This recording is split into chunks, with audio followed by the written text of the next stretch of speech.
Oh, this guy's doing something! Hey! This guy's doing something! Come here! All right, somebody just threw something at me, hit me in the back of the head. Are you not going to get him? That's a crime! Somebody just hit me right in the back of the head. The guy on the bike! Get his picture, who threw that That's can? a crime! The guy on the bike! Got a bike. With a weapon! Dude, who threw the bike? He's got a bike. The He's guy got on a the bike. bike down there!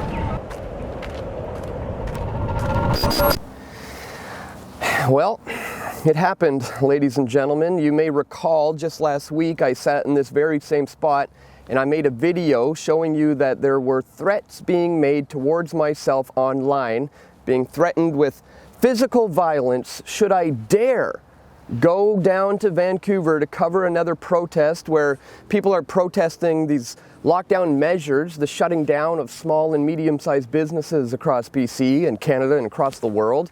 No, they said if I dare go and cover another one of these events, they would take it to the extent of causing physical harm against myself. And sure enough, that's exactly what happened. Now, I wasn't about to let some silly little threats online stop me from doing what I do at Press for Truth. So, of course, I went to this rally to continue to cover this very newsworthy event that is growing all over the world. And as you can see from the footage here, I found one clip of somebody who was live streaming at the time, and for the most part throughout the day I was surrounded by cameras all day. There's a documentary film crew following me around, there's a number of other people with cameras, and there was just one moment halfway through the march where I was separated from some of the people I was there with, and I found myself completely by myself, and that's when this person decided to launch their attack. Now, as you can see from the footage, again, this is somebody's live stream who just happened to capture it. You can see the individual on a bicycle here on the left as he approaches, and we're just going to go frame by frame here. Here's where you can see me on the right, and once he gets within about maybe 5 to 6 feet of me or so, maybe 4 or 5 feet, you can see he cocks his arm back, he extends, and boom, right there, makes the throw. And pull it back again. He cocks his arm back, boom, throws it directly at the back of my head, and thud, that's where it hits me. And then this coward hops on his bicycle and immediately flees the scene. They won't take to it though. Oh, this guy's doing something! Hey! This guy's doing something! Come here! All right, somebody just threw something at me, hit me in the back of the head. Are you not going to get him? That's a crime! Somebody just hit me right in the back of the head. The guy on the bike! Who threw that can? Get his picture, who threw that That's a can? crime! The guy on the bike! Got a bike. With a weapon! Dude, who threw the bike? He's got a bike. The He's guy on got the a bike. bike down there! Now, some people in that live stream were saying that it was an empty can that was thrown at me, but that is definitely not possible because I felt the thud like it was getting punched in the back of the head. I'm wearing this thick toque, and I certainly felt that thud like it was a punch. So there's no way it was an empty can, but besides the point, even if it was just saliva, you know, even if he spit at me or something like that, it's still physical assault. But he actually went to the extent of throwing an object at the back of my head. Now, this just goes to show you how brainwashed these statists are, that they are willing to cause physical harm against someone who has a different opinion than them, someone who has a different idea, and someone who goes against the status quo of what the government is saying. Again, these are only suggestions here in BC. It's only a recommendation that you stay inside. And these statists are so brainwashed that they want to be a slave to the point where they're going to police other people to be more of a slave if they're not listening to the officials. It's just unbelievable that we've gotten to this point where people are willing to risk assault charges simply because I'm voicing a different opinion than they have. Now, as I said earlier, a lot of this was coming from this anti-hate group and the Students Against Bigotry, UBC Students Against Bigotry. Well, I found this thread here on Twitter, where it says on Wednesday, we posted about the pro-infection anti-lockdown march planned for tomorrow, stating the importance of staying home. One of our lovely supporters replied with a joke about a super soaker full of cat pee, and the alt-right COVIDiots started freaking out.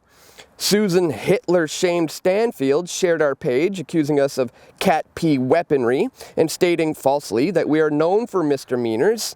Meanwhile, Dan, quote, real journalism DICKS, posted a YouTube video claiming, also falsely, that we plan violence and have made threats of physical assault against him and others. That's actually not false. You can see the thread for yourself, and I'll put a link into my video in question in the links in the description below so you can check that out for yourself.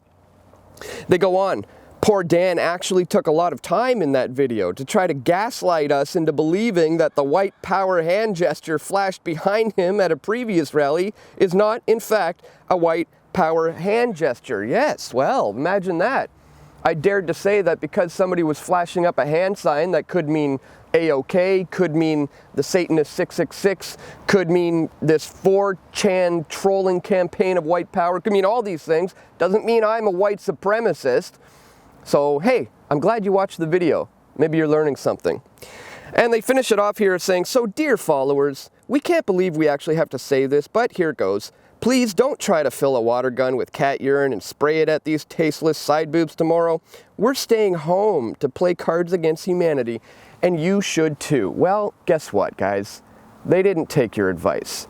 They decided to take the advice you gave the week before, and they decided to engage in physical violence against myself here at Press for Truth. Now again, I want to stress, guys, I'm not hurt. I didn't get any cuts or bumps. I just had a wicked headache throughout the rest of the day, but that was about it. So, you know, I'm not going to let this trouble me. I really just wanted to bring this to your attention today, guys, and let you know that this happened. Obviously, had I have been live streaming the event, you would have already known about this, but YouTube has issued a warning on my account saying that since I covered the last End the Lockdown rally, if I dare do it again, they're going to give me a strike on my channel and block me from being able to post for 7 days. So I didn't stream that event, and of course I end up getting physically attacked, but luckily somebody else was streaming and we caught the footage so you guys can see that, yeah, when they make threats like this, sometimes they actually carry through with it. But the important thing today for you to know is I'm not going to let that scare me.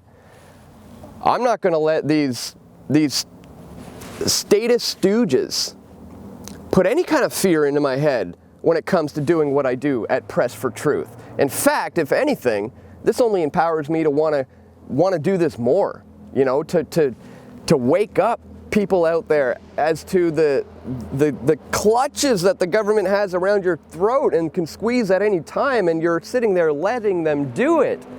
We need to wake people up to what's truly going on in this world, guys. That's why I'm going to continue to do what I do despite the threats. I'm sure they will continue. They may even escalate to things being more physical.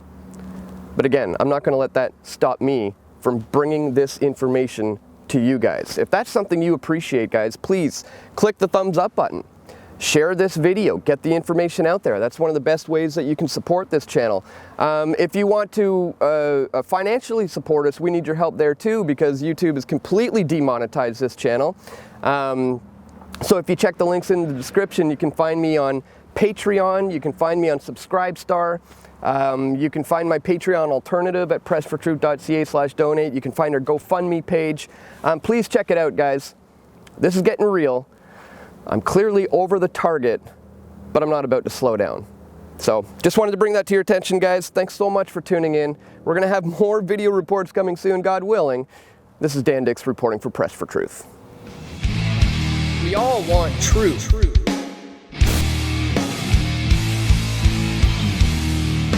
The truth will set you free.